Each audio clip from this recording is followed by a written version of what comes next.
এই free size প্যান্টটা তৈরি করার টিউটোরিয়াল আজ আপনাদের সাথে শেয়ার করব। Welcome back to my channel love my story line. বন্ধুরা, আজকের ভিডিওটা কিন্তু সম্পূর্ণ টিউটোরিয়াল ভিডিও। আমার গোপাল সোনার মাপটা আগে দেখিয়ে দিই আপনাদেরকে।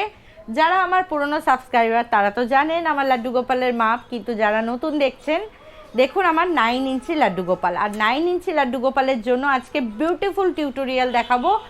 গরমকাল পড়েই গেছে, গরম হোক, শীত হোক বা বর্ষা, শীত গ্রীষ্ম বর্ষা, লাড্ডু গোপালের জন্য যে আমরা ন্যাপি পরাই সেই ন্যাপির ভিডিওই আজকে দেখাবো।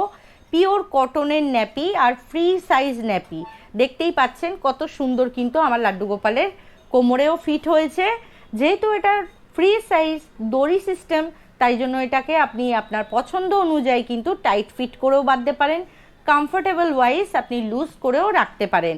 ফ্রি সাইজ আমি এই কারণে বললাম, দেখুন এটা তো দড়ি ফিট করা, আর এইগুলো আছে গেঞ্জির কাপড়ের বা সুতির কাপড়েরও আছে। এর মধ্যে কি হয়েছে না, আমি গার্ডার সিস্টেম করেছি, গার্ডার ফিট করেছি। গার্ডার ফিট করাতে কি হয়েছে, পরাতে পরাতে দেখুন কেমন লুজ হয়ে গেছে। আর পরাই প্যান্ট তো আমার ভালো আছে, ছেড়েনি, ফাটেনি, কোথাও সেলাই খোলেনি, সব ওকে, কিন্তু এই গার্ডার হয়ে গেছে লুজ। এতে কি হয়, পরালে ওই কোমর থেকে খুলে যায়, দেখতে বাজে লাগে। তাই জন্য আমি এই ফ্রি সাইজ ন্যাপিটা কিন্তু বানিয়ে ফেললাম লাড্ডু গোপালের জন্য। দেখুন আমার ছোট সোনার ন্যাপি কত সুন্দর ফিট ফাট, একদম দুর্দান্ত আছে, কোনো সেলাই খোলেনি, ছেড়েনি, কিচ্ছু হয়নি, রং জ্বলেনি। কিন্তু এই গার্ডারের জন্য আমাকে কিন্তু এই ন্যাপিগুলোকে অকেজো করে দিতে হচ্ছে। এই ন্যাপিগুলোকে আবার যদি আমি নতুনভাবে মানে রিটাচ করতে যাই, আমাকে পুরো এখান থেকে সেলাই খুলে আবার নতুন করে গার্ডার লাগাতে হবে, বা এর উপর দিয়ে আবার গার্ডার সেট করতে হবে টেনে টেনে। আর সবথেকে বড় কথা, যারা বিগিনার আছেন তাদের কিন্তু এই ন্যাপি তৈরি করতে খুব অসুবিধা হবে। তার কারণ হলো গার্ডারটা ফিট করার একটা টেকনিক আছে, টেনে টেনে গার্ডার ফিট করতে হয়, প্লাস এই যে পায়ের জায়গাগুলো এগুলোতেও টেনে টেনে গার্ডার ফিট করতে হয়। তো যারা নতুন হাত তাদের একটু অসুবিধা হবে, পুরনো হাত যাদের তাদের কোনো প্রবলেম নেই। কিন্তু আজকে যে টিউটোরিয়ালটা দেখাবো, এটা আপনি বিগিনার হন বা আপনি এক্সপার্ট হন, যেই হন না কেন, আপনি কিন্তু এই ন্যাপি আরামসে লাড্ডু গোপালকে পরাতে পারবেন। গার্ডারের কোনো ঢিলা হওয়ার ব্যাপার নেই, পায়ে কোনো গার্ডার সেট করার ব্যাপার নেই। দুর্দান্ত ফিটিংস আর দুর্দান্ত লুকস কিন্তু আমার লাড্ডু গোপালের লাগছে। তো আসুন বন্ধুরা, এই টিউটোরিয়ালটা দেখাই, আর একবার আপনাদেরকে লাড্ডু গোপালকে এই প্যান্টটা পরিয়ে দেখাচ্ছি, দেখুন কেমন লাগছে। দেখুন আমি ব্যাক সাইডেই কিন্তু ফিতেটা বাঁধবো, আপনারা চাইলে এটা ফ্রন্টের দিকেও বাঁধতে পারেন। দেখুন কত ইজিলি এটা কিন্তু গোপাল সোনাকে পরিয়ে দেওয়া যাচ্ছে। দেখুন যতটা দরকার আপনি বেঁধে নিলেন।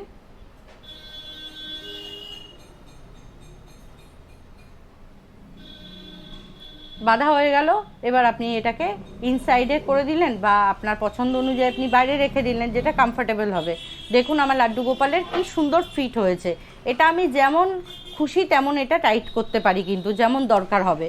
খুব সুন্দর কিন্তু ফিটিংস হয়েছে। তো আর কথা না বাড়িয়ে আসুন টিউটোরিয়ালটা দেখাই। বন্ধুরা, আমি এখানে একটা কাপড় নিয়ে নিয়েছি, এটা হোয়াইট কালারের কাপড়, প্লেন সুতির কাপড়। এটার মাপটা যেটা আছে, কোমরের মাপটা আমি নিয়েছি হলো 7.5, আর কোমর থেকে নিচের অংশের মাপ নিয়েছি হলো 4.5, 7.5 বাই 4.5। এবার যেটা আমি করব, কাপড়টাকে এইভাবে আমি ফোল্ড করে নেব, এইভাবে ফোল্ড করে নিচ্ছি। এবার আমি এই নিচের অংশটা এখানে রাখবো 2 ইঞ্চি, আর কোমরের এখান থেকে আমি রাখবো 2 ইঞ্চি। এই রাখলাম, রেখে এবার এইখান থেকে এইভাবে আমি এটাকে কাটিং করে দেবো, এই জায়গা থেকে।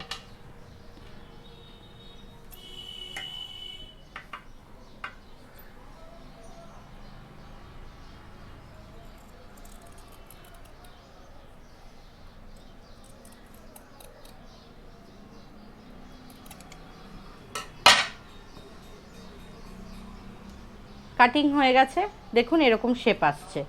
এবার যেটা করব, এইখান থেকে আমি সেলাইটা শুরু করব। এরকম 1/2 ইঞ্চি একটুখানি মুড়িয়ে এরকমভাবে আমি সেলাইটা কিন্তু করে নেব। পুরো এরকমভাবে পুরো এই সাইড দিয়ে ধরে, এইরকমভাবে ধরে এইদিকে পুরো এইভাবে সেলাই করব, এইদিকে প্লাস এইদিকেও আমি সেলাই করে নেব। দেখুন একদম হাফ ইঞ্চি মতন, হাফ ইঞ্চির থেকেও বোধহয় একটু কম হবে, ওরকম ফোল্ড করে নিয়েছি, দেখতেই পাচ্ছেন। ফোল্ড করে খুব হালকা হাতে কিন্তু এটাকে সেলাই করে নেব।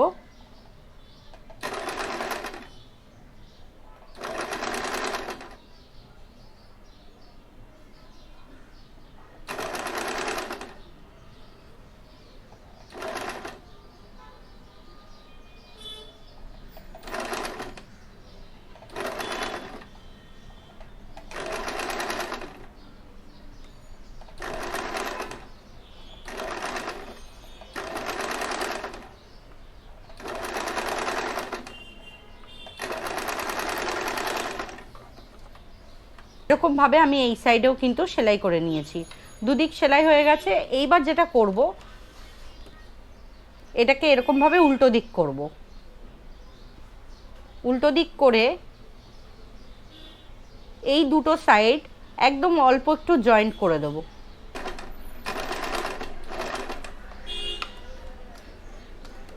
সেম এই দিকেও একটা সেলাই করে নেব। এদিকে যেমন আমি সেলাই করে নিয়েছি, ঠিক সেম প্রসেসে এই দিকেও কিন্তু আমি এটা সেলাই করে নেব, দুটোকে একসাথে করে। এবার যেটা করতে হবে, দেখতেই পাচ্ছেন দুদিকে সেলাই করে দিয়েছি, এখানে সেলাই হয়ে গেছে, এখানে সেলাই হয়ে গেছে, এইগুলো ফোল্ড করে সেলাই করে দিয়েছি। এইবার এইটাকে ফোল্ড করে এরকমভাবে যাতে একটা সেফটি পিন ইনসার্ট করা যায়, এইভাবে ফোল্ড করে কিন্তু পুরো সেলাই করে দিতে হবে, যেমন আমি দেখিয়ে দিচ্ছি একবার। দেখুন প্যান্টের এখানটা আমি মুড়িয়ে নিয়েছি যাতে সেফটি পিনটা ইনসার্ট করা যায়। এইবার কিন্তু এখান দিয়ে ফোল্ড করে কোমরের এখানটা পুরো সেলাই করে দিতে হবে এইভাবে। এটা কিন্তু পুরো কমপ্লিট হয়ে গেল। এটা হচ্ছে উল্টো সাইডটা। এবার দেখুন আমি সোজা দিকে করব।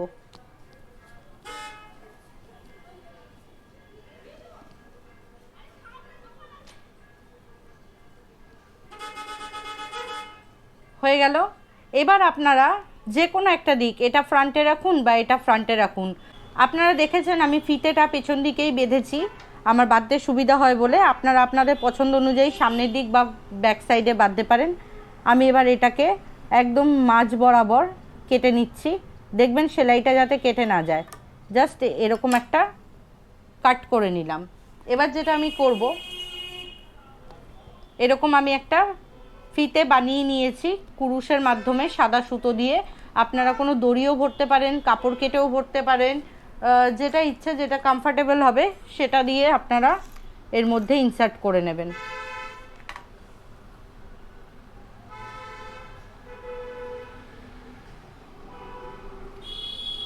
দেখেছেন কত ইজি ওয়েতে কিন্তু এটা তৈরি হয়ে গেল, কোনো অসুবিধা হলো না।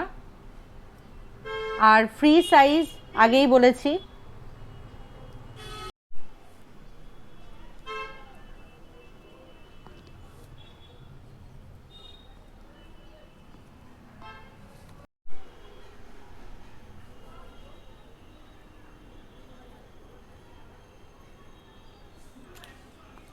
দেখুন খুব সুন্দর কিন্তু ফ্রি সাইজ প্যান্ট একদম তৈরি হয়ে গেছে।